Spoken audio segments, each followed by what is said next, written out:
Olá e bem-vindos a mais uma conversa aprofundada. Hoje a gente está com um material acadêmico bem denso aqui sobre anatomia da parede abdominal. E eu sei, né? À primeira vista pode até parecer um assunto meio de nicho, mas a ideia é pensar nisso como se fosse a planta baixa da estrutura que sustenta todo o centro do nosso corpo. Nossa missão aqui vai ser ir além de só decorar nome e camada, sabe? É entender o design, a engenharia por trás disso tudo. Ok, vamos descompactar isso. É uma ótima maneira de colocar, porque assim, não é uma simples parede de tijolos, né?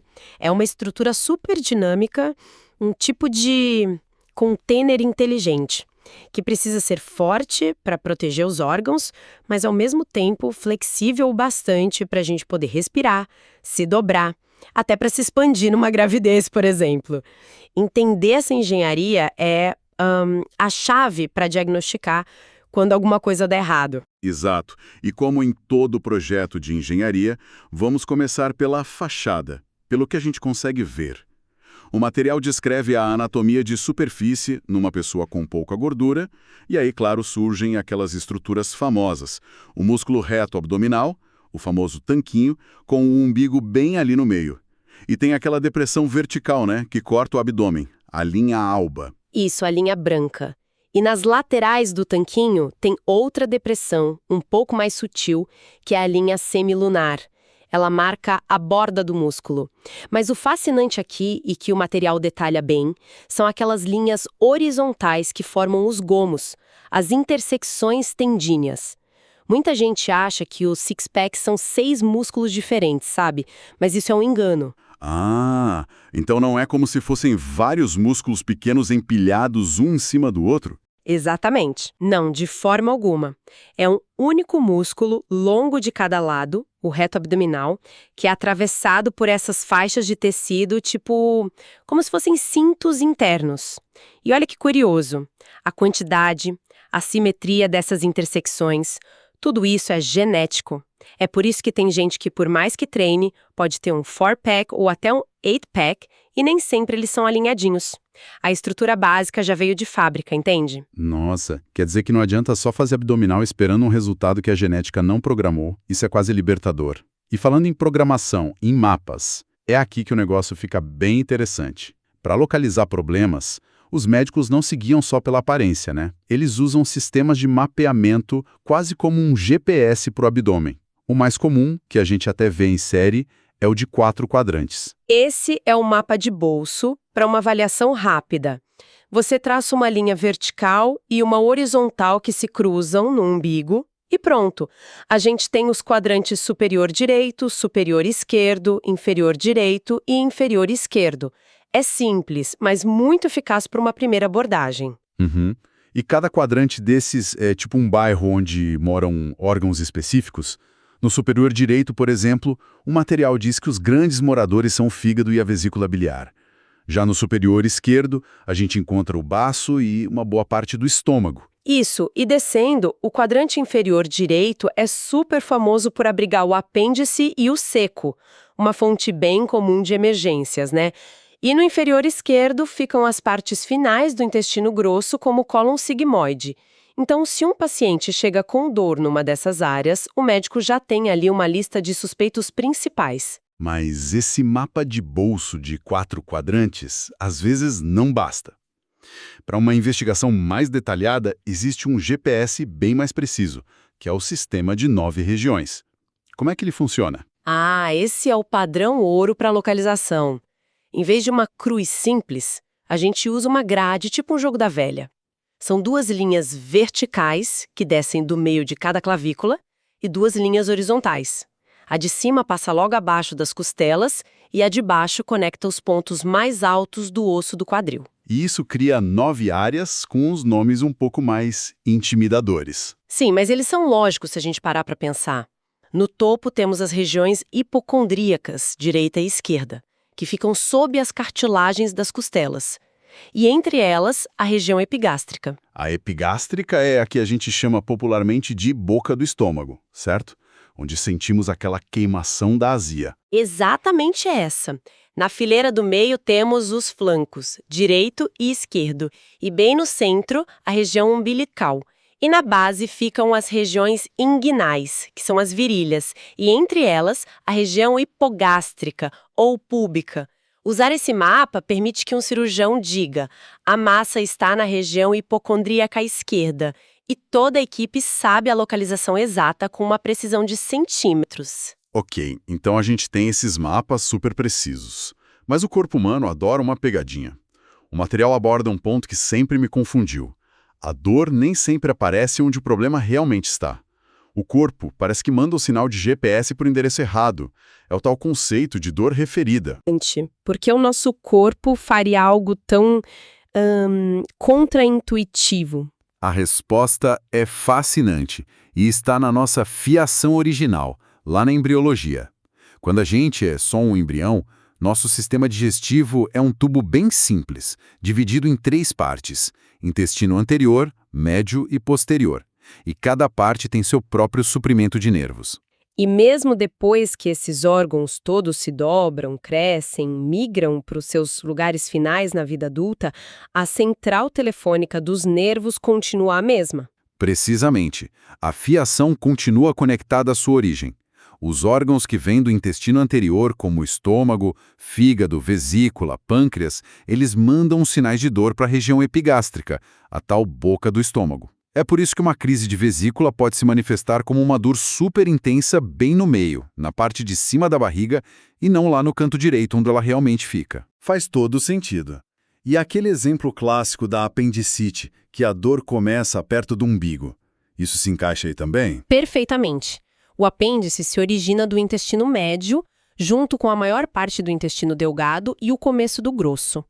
A dor de todas essas estruturas é referida para a região umbilical. Por isso, no início de uma apendicite, a dor é difusa, ali, ao redor do umbigo. Só depois, quando a inflamação começa a irritar a parede interna do abdômen, o peritônio, é que a dor migra e se localiza no ponto exato do apêndice, no quadrante inferior direito. E o intestino posterior, que forma o fim do nosso sistema digestivo? Esse refere a dor para a região hipogástrica, a região pública, bem lá embaixo. Entender essa lógica da embriologia é como ter um decodificador para a dor abdominal. Ajuda muito a não ser enganado pelos sintomas iniciais. Entender essa fiação, o software do abdômen, é crucial. Mas e o hardware? Como essa parede toda é construída para abrigar e proteger isso tudo? Quais são os tijolos e as vigas dessa construção? Olha, a estrutura é uma parceria entre ossos e músculos. A parte óssea dá o contorno. O processo xifoide lá em cima, as margens das costelas, as vértebras lombares atrás e a bacia embaixo. Mas o ponto-chave é que existem grandes vãos entre esses ossos, principalmente na frente e dos lados. É aí que entra a genialidade do design muscular. E não é um músculo só, né? É um sistema complexo. Exato. Deixando de lado os músculos mais de trás, a parede anterolateral é o destaque. Temos os músculos verticais, que a gente já falou, como o reto abdominal, mas a força de verdade vem dos 3 músculos planos, que são dispostos em camadas. E o segredo está na direção das fibras deles. Como assim, na direção? Pensa numa cinta ou num colete de sustentação. A natureza criou exatamente isso. A camada mais externa, o oblíquo externo, tem fibras que correm para baixo e para frente, na mesma direção de quando a gente põe as mãos nos bolsos da calça. A camada do meio, o oblíquo interno, tem fibras que correm na direção oposta, para cima e para frente. E a camada mais profunda, o transverso do abdômen, tem fibras que correm na horizontal, como se fosse um cinto mesmo. Uau, é uma treliça multidirecional. Uma trama de tecido super resistente? É a analogia perfeita. Essa estrutura entreliça permite que a gente se dobre, torça a coluna e estabilize o tronco com uma força e um controle imensos, sabe? Algo que uma camada só de músculo com fibras numa só direção jamais conseguiria.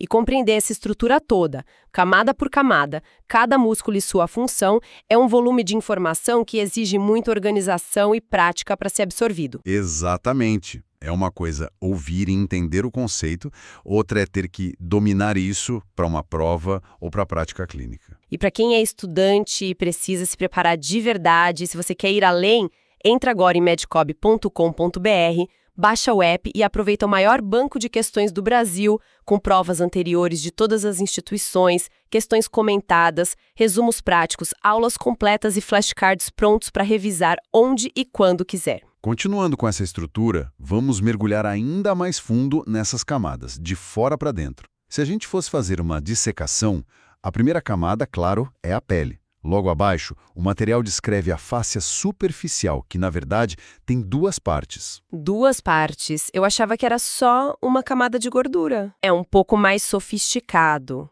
Pensa no estofamento de um sofá.